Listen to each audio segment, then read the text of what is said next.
Hey guys, what's up? This is Free Nachos, and in this video I'm going to show you guys 5 reasons why you should not go pro. Now before we dive in, I've coached a lot of players that went pro and usually things turn out fine, but quite often there's like similar things that crop up and things that you should probably know before you go pro. So don't let this video discourage you if you have aspirations to go pro, but take it as some advice to make sure that you are well equipped to the lifestyle that you're choosing. So first reason number one, variance can be sickening. When I was 17, I went pro, semi-pro, you could say.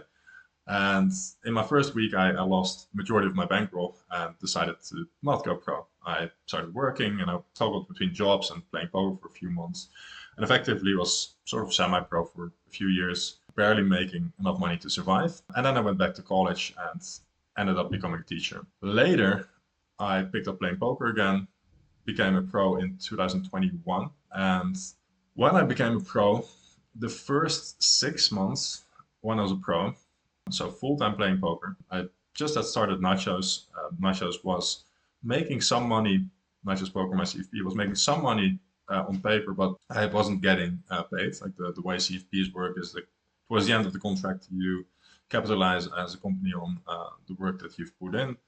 But in the beginning, it's just like you doing a lot of work for effectively nothing yet. And my first 6 months, I was breaking even. So up until that point, I had moved up from 25 and L to 1K and L, 2K and L. I had won like significantly over the course of 2, 3 years. My win rate was somewhere along the lines of 7, 8 VB per 100 back then. And then I went pro and I broke even for 6 months. And this is something to take into consideration because it's very easy to forget how convenient a paycheck is that you get every month and how convenient a 9 to 5 can be. So before you go pro, make sure that your finances are in order. Make sure that you have enough money in the bank or in your bankroll to survive like even very long stretches of bad luck. And be aware of the fact that you might be working for the next 3, 4, 5, 6 months and not getting paid. And that is part of the job that you're choosing. All right, so on to reason number two. And this one I've struggled with most, I would say, personally, as I was a teacher and I really liked being a teacher. It was something that the moment that I started working, especially like during the college years, can be it's a bit tough when you're still learning the profession and you're not always in control of the classroom and stuff like that. But once I started actually working, and I was working initially 5 days a week, and then when poker started taking off a little bit, I was going back to 4 days a week. I was always very sure that I would keep teaching for the rest of my life, and it was only after poker took off to the point where I was making a lot more money playing poker, a lot more money playing poker than I was teaching, that I ended up not working anymore in the school I was working on. But I really liked it. Like I loved the feeling of like standing outside of the school at 8 a.m. welcoming the kids coming in, and like everyone's sort of still tired, and you're standing there with a cup of coffee and like greeting everyone and being very, I don't know, like I remember that feeling of being very excited for the day. Obviously, I still had that, like I had it in the beginning when I was playing poker,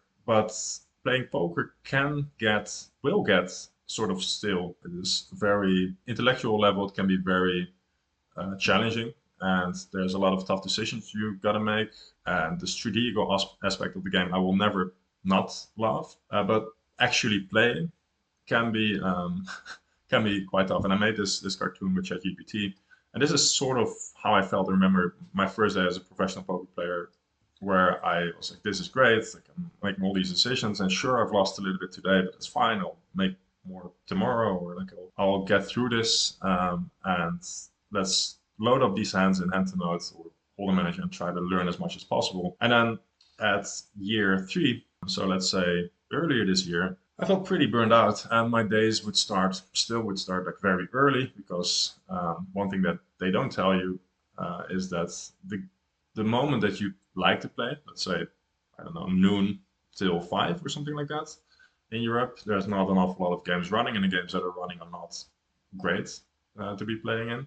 So I was waking up very early, grab myself a cup of coffee, I would sit down, and my day would kind of look like the second image where I would sit and sort of wait till the games dried up and I could move on to something else, something that I found more exciting. Now, this obviously like is like the doom scenario, and you will feel, I still feel some days like that, but mostly I just feel relatively happy with my life. I'm well aware that I'm like it brings a lot of freedom and happiness, and the fact that I get to sit here in this office and just play cards for a living is something that I should treasure. But I'm also very sure that at some point I will go back to teaching or do something that has a deeper meaning, where I feel like I'm not necessarily playing a zero sum game and I'm trying to win money, and that means that someone else is losing, but something where I'm building something, helping people, and yeah, something that is giving my life a deeper meaning and will hopefully have like a lasting impact on the lives of others. Luckily, you can become a coach, which is what I ended up doing.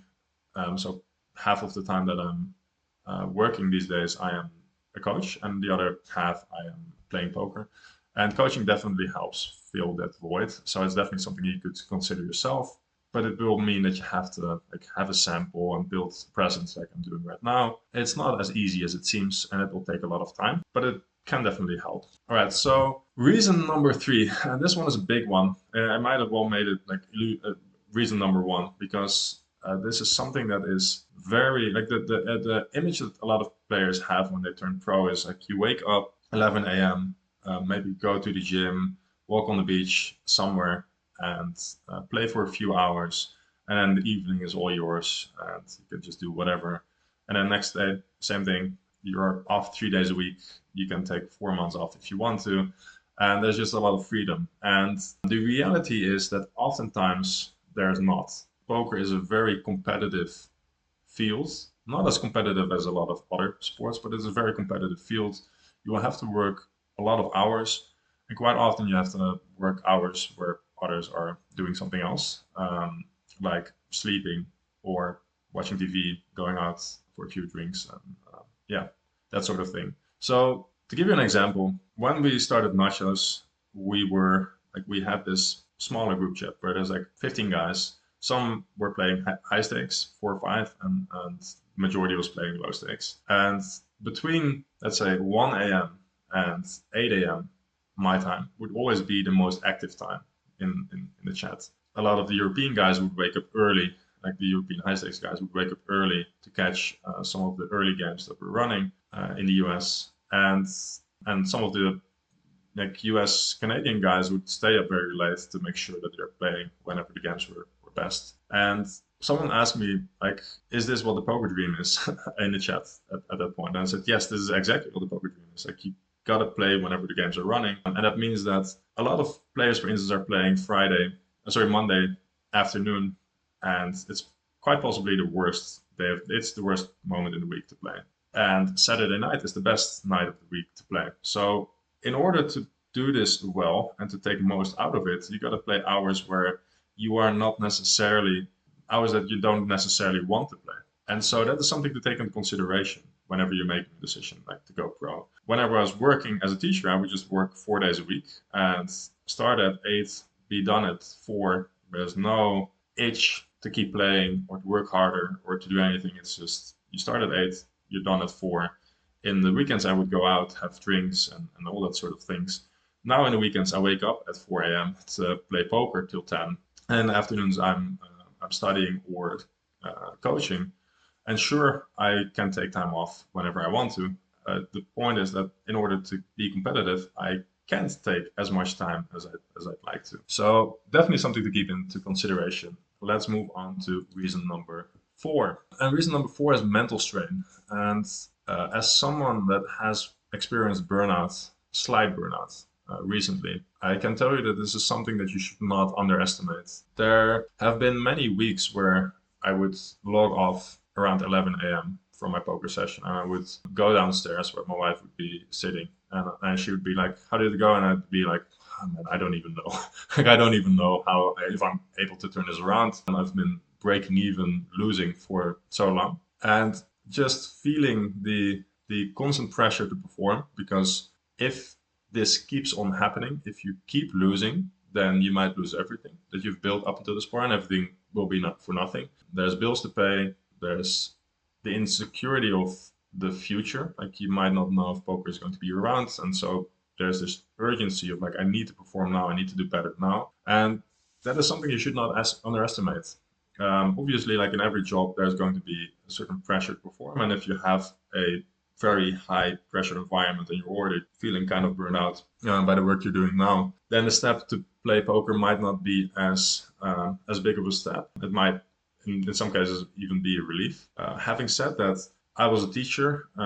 Being a teacher in the Netherlands with a large teachers deficit can definitely put some pressure on you. Like classes are bigger, like there's a lot of administration and things that you need to do. But being a poker player is definitely a lot more stressful. And I oftentimes think about like what kind of an effect this has on my health. I'm sitting all day, and I'm sitting here sometimes with like high blood pressure, high heart rate, simply because I am dealing with like a lot of swings. And it's not something that is just easy. We've got a lot of professionals in our CFP right now, and every month, like there's going to be a couple of guys that are like at a point where they're like, I'm not sure that this is what I want to do anymore, or some variation. I'm down 40, 50 buy-ins, and I'm not even sure what I'm doing anymore. But I chose this profession, and mortgage payments are going to keep on coming. I just need to make sure that I figure this out at some point. And these emotional swings are going to be much, much greater than in any other profession. So it's definitely something to keep into consideration. Last point on the slide is isolation and loneliness. I'm a relatively introverted introvert guy. I am social, like put me in a social environment and I'll do quite well. But I like to be alone. But I like being in this profession for some time made me realize that I need to take actions in order to make sure that I keep meeting up with friends and stuff like that. Because just sitting here in this office, no matter how comfortable it is, can still invoke a feeling of loneliness. And it's something that you have to be able to deal with. And I think a lot of poker players are able to be alone and sort of thrive being alone. But in combination with the emotional swings and the pressure to perform, it can get extraordinarily lonely. And that's something that you have to deal with. All right, so fifth and final reason is the uncertainty of your future.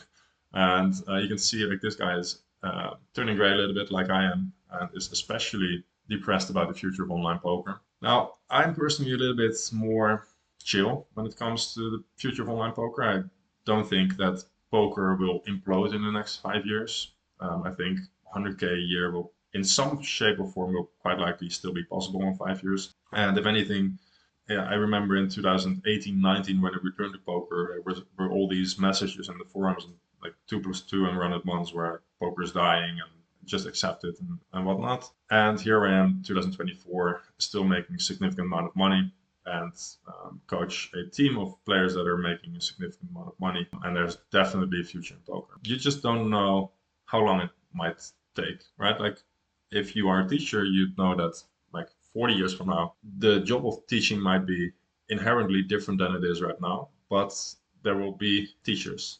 Like any society needs teachers. Poker is kind of different because, for one, society doesn't need poker players. Like society is fine without poker players. And then there's like increased regulation. And I've noticed this myself in the Netherlands. We got a licensing system, and we went from a whole bunch of poker sites to like a select group of poker sites. And it seems to be getting more restrictive and restrictive with deposit limits and all sorts of stuff. That has an influence on the global economy, the global ecosystem, but also like personally you might be affected like I am right now. I'm making the decision to move to Andorra because I want to be freed of these restrictions. Doesn't necessarily mean that I think there should be no regulation. Like I'm okay with there being regulation, and I think it's a good thing to protect problem gamblers from being able to gamble, but it will have an impact on you personally or on the entire ecosystem. Then there's stuff as bots. Like there's a reasonable amount of bots. I'll be honest. Like they are playing on GG. They're playing on pretty much every major site to some extent. It's not as big of a problem on most sites as some stories would let you to believe. But it's definitely a problem, and it's a problem that is going to get bigger on some sites. Like there, in a few years' time, some sites will be fully botted, and regs will have left. Recreationals will still be there to some extent, but there won't be profitable poker sites to play on anymore. Other sites will thrive because they make it harder to bot, and they have like more systems that in place that will be able where sites will be able to recognize bots a bit more easily. And so I think like bots will probably automatically sort of transfer to the sites where there's less restrictions when it comes to that, and then some sites will probably still be around to some extent. But it's something to take into consideration for sure. And as technology advances, things will change over time. And this is just something to be aware of, right? Bots will evolve, will get better. Some sites will thrive because they are better equipped at combating the bots, and some sites will sort of be a graveyard where it's only bots, some ranks, the occasional recreational, but realistically the games are so unfair that no one's really winning at those sites. And this is something you should take into consideration, right? Because if you don't know if your profession is around in 5 years, then that means that you need to make an extraordinary amount of money in order to compensate you for that additional risk. And that's why I put like risk-adjusted returns into this sheet. And this is a term that's used in finance, where if you compare two different investments, then you want to not just look at the potential reward, but you also want to take into consideration the amount of risk. So, for instance, not too long ago, you had savings accounts that would give you 1% on your money, maybe 2%, and then there were these stable coin crypto saving platforms that would give you 8-9% per year on your savings. You just deposit the stable coins and it would accumulate over time. One of them was Celsius, another one was BlockFi, and I had invested a reasonable amount of money at the time for me in both, and both went bankrupt. Now, luckily, I was able to withdraw right before either went bankrupt, but it's something to take into consideration, right? I could have just put it in a savings account at my bank and got 2%, and my money would 100% be safe. And in this crypto platform, like I would get a lot more, but there would be more risk. And the same thing with playing poker. There's a lot more risk on your long-term career. Like you might not get the same job prospects as you otherwise would, and therefore you want to be rewarded by making significantly more money. And the rule of thumb that I always use for my students whenever someone asks me, "Hey, do you think I'm ready to go pro?" is do you make 2 to 3 times more than you could otherwise make in any other job?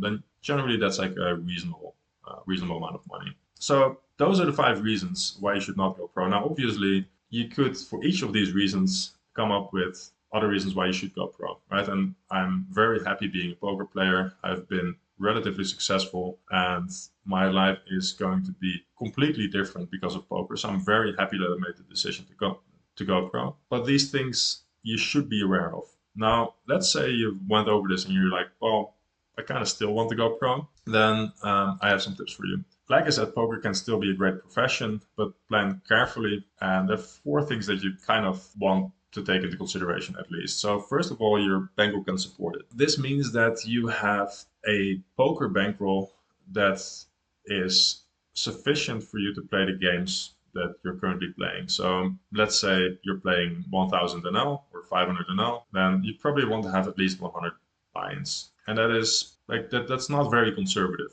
That is just your poker bankroll. And then you have a year worth of life savings on top of that. So if you're breaking even for 6 months, you don't have to chip into your bankroll necessarily. If you're going on a 40 buy-in downswing, you still have 60 buy-ins, and you can still sort of survive. You might need to drop down a little bit, but you don't end up in a situation where you need to get staking because otherwise you can't survive, or you need to drop down and now you're making significantly less money, and you get sort of you get put on a hamster wheel. You just have to keep on running in order to just make ends meet. So 100 buy-ins of the stake that you're currently playing and 1 year of life expenses, and that would be non-negotiable, right? You can be like, well, I've got like 60 buy-ins and I can like go for 6 months and I should be fine. You can still be fine. I'm not saying that you can succeed, right? But it's definitely making life a lot harder, and I wouldn't do it if I wouldn't have those 2 criteria met, right? So second one is you've been winning for a long time, and a long time in poker is, let's say, 3 years or more. I'm not saying that if you've won for a year that has been all luck, or that you can just win for the second year or third year. What you kind of want to have is you want to have a reasonable estimation of how sick variance can be. And so you want to have gone through like a couple of 40, 50, maybe even more if you're playing PLO or whatever, buy and downswings, a couple of like 4 to 6 months break even stretches, something that we all go through as professional poker players, by the way. And you want to have come back from that a couple of times so that whenever you are going pro in, let's say, year 4, and you go on a 6 months break even swing, you're like, okay, well, this sucks. I will need to work harder on my game, and I will need to change my plan, sort of. Maybe I need to play lower for a little bit, get some coaching, whatever. But I've been through this a couple of times, and I know that I can rebound from this. If you go pro too early, you're quite likely doing the thing that I was doing when I went pro. And I was already winning when I went pro. I want to say 2007, 2008. I was 17, 18 years old, like I said before. And I went pro after going from 2-0 to 10-0, moving up. And I thought, well, I'm living at home. Like, I don't really have many expenses. I'll just go pro. And then like my first 30 buy and downswing hit, and I certainly realized, wow, this game is a lot tougher than I expected to be. Something to take into consideration. Another thing is start by going part time. If you have a job right now and you don't hate the job, because this is really a big if, but if you don't hate the job, then it definitely makes sense to keep the job for as long as possible. Why? Well, having the stable income is definitely going to help you stay sane whenever you go in the downswing, because you're like, okay, well, this is just my poker money. I still have my income, and that will sort of help me survive, even if poker just completely goes to shit. That's one. And then two, like it will make it easier to move up as well. Because if you are like the moment that I went pro and my poker money became my actual money, that made it a lot easier, like a lot harder to move up. Because suddenly I realized, okay, well, if I move up right now, and for me that was a 10, 20 to 5K, and let's say I'm playing 5K and I now lose 10, 15 buy-ins, that will mean that it's pretty hard to make money the next 4 to 6 months. And if I don't make money the next 4 to 6 months, that is going to have an impact on my mental health, my family's security. Like there's all like it's going to be a lot harder to just like take the leap and move up.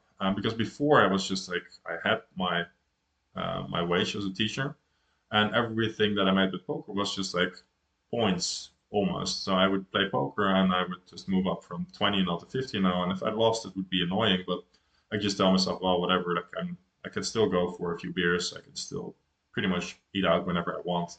I have enough money to live comfortably, and so if everything goes to shit, nothing really changes in my life. Whereas if you are going full time and you solely rely on playing poker, then when everything goes to shit, everything actually goes to shit. And that brings me to my last point. Make sure that you create additional income streams. You can use poker as a hedge to learn all sorts of different skills. I'm in the process of learning how to become a YouTuber, and as you can probably see, I'm not very comfortable in front of the camera yet, and there's like all sorts of things that will go better over time, and that is fine, right? I'm accepting that. I'm trying to learn a little bit every day, and then over time I will probably become a little bit better. I don't think YouTube will become an income stream for me, but using poker as a hedge to learn these skills will definitely help me in the future, and I've seen that many times. For me, that additional income stream is mostly coaching, and that helps me a lot with gaining a sense of security. So I'm coaching a couple of days a week, playing a couple of days a week, and if poker goes bad, I can just tell myself, well, it doesn't really matter because I still have my income from coaching. Obviously, I want poker to go well and feel it will feel a lot better because sometimes you have that feeling like if you're not winning for a couple of months, like, and at the same time I'm teaching a couple of guys, it can feel like, well, do I really know what I'm doing? Everyone that plays poker feels like that sometimes. But yeah, it definitely helps to gain like a sense of security and feel a lot more to feel like a lot more chill about variance and downswings and stuff like that. All right, so that's it for this video. Don't forget to subscribe. If you have any questions, drop them down in the comment section below. Feel free to join our free Discord, and hope to engage with any of you guys there. And for now, just good luck at the tables. Talk to you guys soon. Bye.